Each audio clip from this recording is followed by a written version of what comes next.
بسم اللہ الرحمن الرحیم۔ السلام علیکم ورحمۃ اللہ وبرکاتہ۔ چونکہ ماہ ربیع الاول کا آغاز ہو چکا ہے،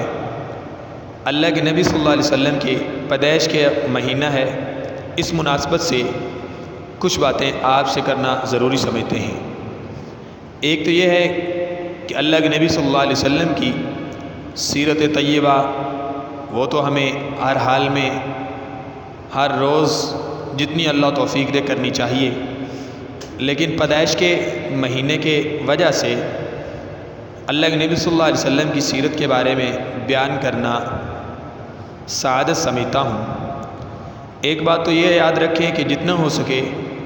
ماہ ربیع الاول میں اللہ کے نبی صلی اللہ علیہ وسلم پر درود شریف پڑھیں، چونکہ اللہ کے نبی صلی اللہ علیہ وسلم پر درود شریف پڑھنے والوں کا اللہ کے نبی صلی اللہ علیہ وسلم کے سامنے نام لیا جاتا ہے۔ اس لیے ایک تو اللہ کے نبی صلی اللہ علیہ وسلم کو یہ مبارک تحفہ دیں کہ اللہ کے نبی صلی اللہ علیہ وسلم پر درود شریف پڑھیں، اور دوسری بات اللہ کے نبی صلی اللہ علیہ وسلم کی سیرت پر ایک مختصر واقعہ آپ سے بیان کرنا چاہتا ہوں۔ ہم عمومی طور پر سنتے رہتے ہیں کہ اللہ کے نبی صلی اللہ علیہ وسلم کی مبارک سیرت، اللہ کے نبی صلی اللہ علیہ وسلم کی مبارک صورت، اللہ کے نبی صلی اللہ علیہ وسلم کے کردار، افعال، اعمال، یہ چیزیں ان کو بیان کرنا مشکل ہی نہیں بلکہ ناممکن ہے۔ اگر ساری دنیا کے درختوں کو قلم بنا دیا جائے اور ساری دنیا کے سمندروں کو سیاہی بنا دیا جائے تو یہ قلم اور سیاہی تو ختم ہو سکتے ہیں، لیکن پیغمبر علیہ الصلوۃ والسلام کی مبارک زندگی کے متعلق ختم نہیں ہو سکتا، اور یہ حقیقت ہے، یہ مبالغہ آرائی نہیں ہے بلکہ حقیقت ہے۔ اس پر ایک چھوٹا سا واقعہ ملاحظہ فرمائیں جس سے آپ کو اندازہ ہو جائے گا کہ واقعی یہ بات حقیقت ہے۔ اللہ کے نبی صلی اللہ علیہ وسلم کی مبارک سیرت پر ایک شاعر نے 30 سال کی عمر میں لکھنا شروع کیا۔ لکھتے لکھتے جب اس کی عمر 70 برس کو پہنچی، گویا کہ اس نے اللہ کے نبی صلی اللہ علیہ وسلم کی صورت، اللہ کے نبی صلی اللہ علیہ وسلم کی سیرت، اللہ کے نبی صلی اللہ علیہ وسلم کے افعال، اللہ کے نبی صلی اللہ علیہ وسلم کے کمال، اللہ کے نبی صلی اللہ علیہ وسلم کے اعمال، اللہ کے نبی صلی اللہ علیہ وسلم کے حسن،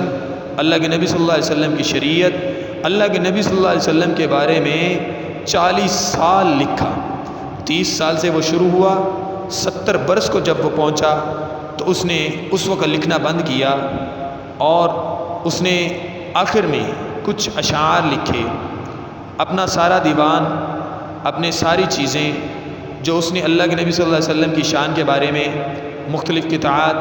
مختلف رباعیات، مختلف اشعار، مختلف نظمیں، مختلف غزلیں، یہ چیزیں جو بھی اللہ کے نبی صلی اللہ علیہ وسلم کے بارے میں اس نے لکھی تھی، اس کو اس نے ٹیبل پر رکھا اور اللہ کے نبی صلی اللہ علیہ وسلم سے مخاطب ہو کر کیا کہنے لگا؟ اے اللہ کے رسول، میں نے آپ کی تاریخ جب لکھنا شروع کی تو میری عمر 30 برس کی تھی، اور آج میری عمر 70 برس ہو چکی، میرے قلم کے جنبش ٹوٹنے لگے، میرے ہاتھ اور پاؤں میں لرزہ طاری ہونے لگا، میری قوت گویائی جواب دینے لگی، میری سماعت و بصارت جواب دینے لگی۔ اے اللہ کے نبی صلی اللہ علیہ وسلم، میں آپ کے بارے میں 40 سال لکھتا رہا، لیکن میں آپ کی تعریف کا حق ادا نہیں کر سکا۔ اور آخر میں اعتراف شکست تسلیم کرتے ہوئے اس نے کچھ اشعار کہے، وہ اشعار بہت کمال کے تھے۔ اس نے چند اشعار کہے اور کہا کہ میں انہی اشعار پر اپنا اختتام کرتا ہوں کہ تھکی ہے فکر رساں مدہ باقی ہے، قلم ہے آب لبا مدہ باقی ہے، ورق تمام ہوا مدہ باقی ہے، ساری عمر لکھا مدہ باقی ہے، وما علینا الا البلاغ۔